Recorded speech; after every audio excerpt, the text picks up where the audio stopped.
Très heureuse de vous retrouver dans cette édition de la mi-journée sur Yuta Télévision. Madame, Monsieur, bonjour. Au sommaire de cette édition, c'est depuis le samedi 5 janvier dernier qu'ont pris fin les vacances de Noël à l'enseignement primaire, secondaire et professionnel.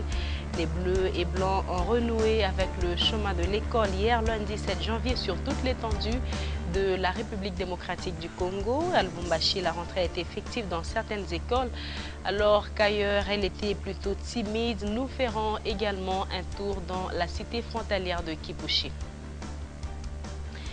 Au quartier Bel Air 2, deux ponts du canal Naviundu sont presque inexistants. La population les a remplacés par des passerelles de fortune, mais le passage est toujours difficile par là. Encore une fois, bonjour. Les vacances de Noël et de Nouvel An ont pris fin et les élèves ont repris le chemin de l'école. Dans les différentes écoles de la périphérie, la rentrée a été timide. Dans d'autres, par contre, les élèves étaient nombreux dans les écoles. Le constat de Jean-Paul Malimba, à qui Antoine Roger Mbouy a prêté sa voix.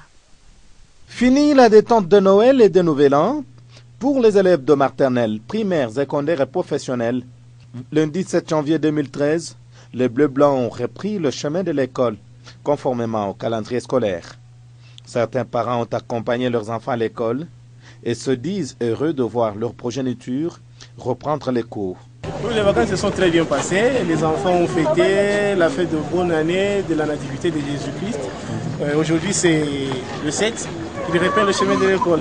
Cette rentrée scolaire a été aussi effective dans les écoles de la périphérie de Lubumbashi, où avant d'entrer en classe, tous les enseignants ont remercié Dieu pour sa protection. Les trimestres qui commencent et cette journée nouvelle de l'an 2013 entre les mains de Dieu, parce que nous croyons en Dieu. Nous sommes rassurés que tout ce que nous connaissons comme activité, tout ce que nous avons, les souffles que nous avons, nous vient de Dieu. Ces élèves revenus des vacances de Noël et des fins d'année ont affirmé avoir passé un bon moment de réjouissance avec leurs parents. Cependant, ils étudiaient rarement à la maison. Je remercie beaucoup mes parents parce qu'ils ont fait ce que j'ai voulu, j'ai bien fêté, j'ai mangé. Il n'y a pas eu de mort, on a tous bien fêté. Avec cette rentrée scolaire, ces élèves entament le deuxième trimestre de programme scolaire prévu par le ministère national de l'enseignement primaire, secondaire et professionnel. Enseignement toujours, il n'a pas été question de suivre le mot d'ordre du Sinécat Kinshasa. La décision est de la majorité des enseignants du réseau catholique de Lubumbashi. Eux ont repris les cours hier, lundi 7 janvier 2013, et ce, en dépit de la décision de grève de 3 jours lancée par leur syndicat au niveau national. Encore une fois, Antoine Roger Mbouy et Jean-Paul Malimba pour ce reportage. Et concernant la grève de 3 jours décrétée par le Sinécat Kinshasa, les enseignants des écoles catholiques de Lubumbashi refusent d'entrer en grève ni de respecter ces mots d'ordre. Cela pour sauver l'année scolaire. Les cours ont repris effectivement. Nous avons tous les élèves ici avec nous, à part quelques petits cas de maladies. Mais tous les parents sont atteints, tout le monde est à son travail. Joint au téléphone, le président provincial du Sénécat, Katanga Banza Ilunga. Il n'y a pas de grève, cette logique-là, elle est très loin de nous. C'est qu'on dit à Kin et à Kin, mais nous savons que c'est là que se joue le grand lot de tout ce qu'il y a comme décision, tout ce qui s'est fait à travers notre pays, surtout dans le cadre de l'enseignement. Nous avons signé une convention avec les parents. Aller en grève, c'est trahir les parents, puisque le gros, ce sont les parents qui le font à la place même du gouvernement. Dit que le réseau catholique à travers ces écoles se prononcera la semaine prochaine, plus précisément le 12 janvier, pour donner la position et décision du Sénécat Katanga. Et un peu plus loin, ce sont les élèves de l'école primaire, les 8 colombes du village Bungu Bungu, qui ont reçu la visite de la présidente nationale de l'ONG FIAFED, Filles d'aujourd'hui, Femmes de demain. Outre l'échange de vœux, Madame Irène Kaembe Massango a assisté au dépistage du paludisme chez les enfants de première année et aussi de leurs parents. Guillaume Kazadi, Freddy Boukele et Alex Chonga. C'est au village Bungu Bungu situé à 70 km sur la route Likasi que l'ONG Filles d'aujourd'hui, Femmes de demain a une bonne partie de ses activités. Ce lundi, Irène Kayembe Massangou, présidente de FIAFED, a visité l'école primaire Louis Colombe où elle a remis quelques cadeaux aux écoliers. Elle a essayé d'apporter un plus dans ce qu'elle fait, c'est-à-dire comme contribution au niveau éducationnel et surtout donner un plus pour que les enfants puissent étudier, avoir une bonne éducation, être très polis. C'est de cela qu'il s'agit. C'est le début de l'année et comme toute maman ne peut pas aller voir son enfant sans même un petit cadeau. Donc nous avons, moi et le comité, organisé ce petit voyage pour donner à nos enfants une petite joie. Parce que bon, les temps sont difficiles, on sait, mais bon, c'est possible aussi de faire des petits gestes, c'est pas des grands gestes, mais des petits gestes. Par la suite, elle a assisté au dépistage de la malaria et de la fièvre typhoïde des enfants de première année primaire et leurs parents au centre de santé Moïse Katumbi. On s'est dit souvent pendant les fêtes de fin et début d'année, on souhaite les meilleurs vœux de santé, longévité, bonheur, tout ça. La santé, pour nous, il faut commencer aussi par le dépistage parce que si je sais que beaucoup de mamans ne peuvent pas ou ne pensent pas à faire des petits dépistages de base. Donc, la malaria, fièvre typhoïde, et c'est pour nous, moi et le comité de FIAFED, l'occasion de leur donner un cadeau. Parce que ce n'est pas possible de donner chaque fois un cadeau à plusieurs personnes, ce n'est pas possible. Pour donner l'exemple aux mamans d'élèves, la femme du chef Katanga s'est fait dépister aussi. Chaque enfant recevra également des vermifuges. On va les soigner. Pour les enfants aussi, on les soigne. Parce que pour nos enfants aussi, on leur donne, sans faire les tests pour savoir s'ils ont des vers intestinaux. On suppose qu'après chaque 3 mois, il faut que les enfants prennent les vermifuges. Le vœu de santé pour les enfants est le parent de Louis Colombe. Irène Kayembe Massangou et l'ONG Filles d'aujourd'hui, Femmes de demain, les ont formulées par cet acte-là.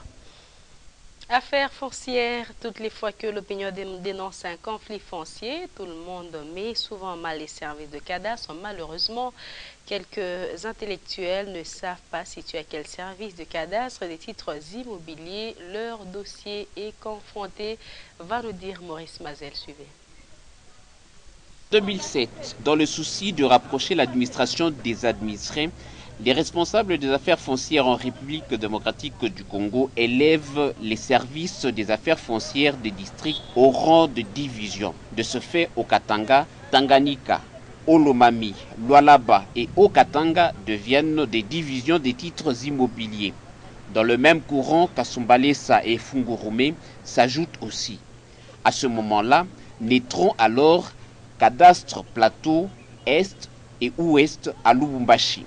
L'avantage qui en découle, c'est qu'au lieu que la prérogative de délivrer les titres revienne à Lubumbashi seul, chacun dans son district peut s'en procurer. Mais malgré la réforme de 2007 dans les affaires foncières, la gangrène a au fil des années sapé la crédibilité de ce secteur. Chaque jour, des conflits fonciers se sont accumulés au point où le commun des mortels ignore à ce jour qu'il y a d'une part la conservation des titres immobiliers et de l'autre les services des cadastres. La conservation des titres immobiliers est gestionnaire de la terre. Autrement dit, elle représente l'État congolais en matière de contrats dans le domaine public de l'État. Tandis que dans le domaine privé de l'État, elle concède la terre aux particuliers moyennant un contrat de location. Malheureusement, quand un conflit foncier est né, le premier cité sont les services des cadastres qui sont pourtant l'organe technique. Certes, les cadastres octroient les procès-verbaux de mise en valeur du contrat de lieu, le mesurage et bornage des parcelles et production des croquis. En somme, lorsque un conflit foncier surgit, le concerné doit savoir situer le contentieux en amont ou en aval des affaires foncières. Au quartier Bel-Air, 2 ponts du canal Naviundu sont actuellement difficiles à traverser. Les travaux de construction entrepris dernièrement sont aux arrêts. La population a pu ériger des ponts de fortune qui ne sont pas rassurants. Reportage de Tassiana Ndila et Michel Olela. Station des ponts Naviundu au quartier Bel Air 2 viennent de connaître un arrêt. Pour y arriver, la population du coin a pris l'initiative d'ériger des ponts de fortune, question de faciliter le passage, surtout pendant cette période d'abondante pluie. Ces ponts posent un problème de débordement des eaux à chaque tombée de pluie et plusieurs cas de noyades sont enregistrés. La population demande à ce que des ponts provisoires soient placés en attendant la reprise des travaux. Tuko na sikitiko tuko nayo ni kama huyu mwenyewe engineer walitutumia huku juu ya kwa kujenga bilalo, anaacha kazi yote, bantu banapita, bantu beko nakufa mumai, atuwashieko namna gani ya bakwa bajenga tatu mabilalo kidogo kidogo na kuwechu kupasula mamutoni ya kala vyondo na kampemba baribiacha mu désordre. Dans le même quartier, le gouvernement provincial a placé des panneaux solaires pour permettre une bonne circulation des personnes pendant la nuit, mais les personnes mal intentionnées s'adonnent déjà au vol de ces derniers. D'où l'interpellation du chef de bloc, Madame Claudine Kyungu. Hivi bilalo tunaviweka provisoirement. Na hivi bilalo tunaweka provisoirement kama mvula inakuya binabebewa na mai.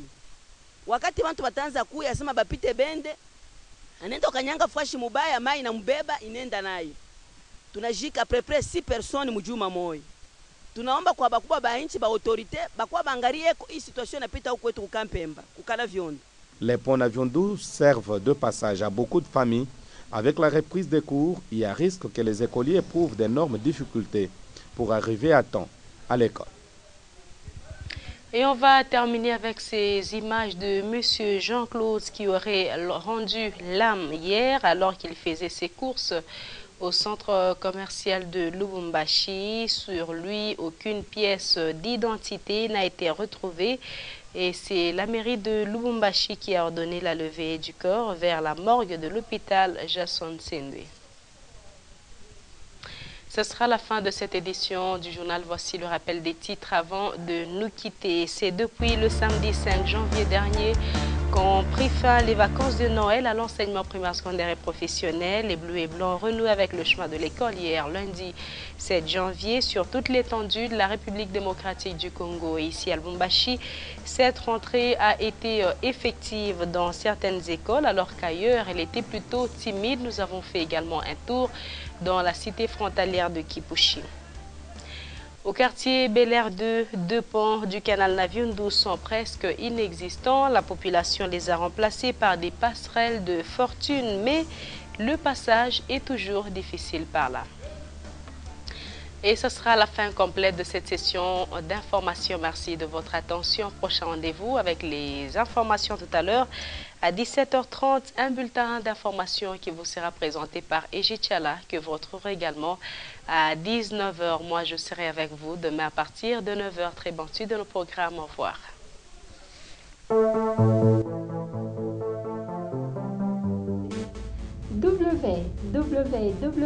www.nyota.net, le Katanga vers le monde. Nyota.net, une autre face d'information. Nyota.net, une autre source d'information en ligne.